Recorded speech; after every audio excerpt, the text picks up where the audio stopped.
Hey guys, welcome back, and for this video I'm going to show you how to enable or disable keyboard caps lock on iPhone. So first go to settings and scroll down till you see the general tab. Once you're there, just scroll down again and find keyboard.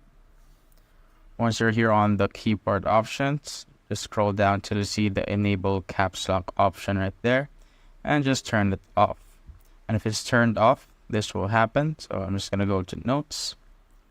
When you tap in the caps lock button here on your keyboard, the double click won't work. But if we go back to the enable caps lock and double click the button, the caps lock will be enabled. But if that's disabled, you could only click the caps lock button once. Just like that. That's basically it, guys. If you have found this video helpful, simply leave a like below or subscribe because it helps me reach more people. See you on the next one.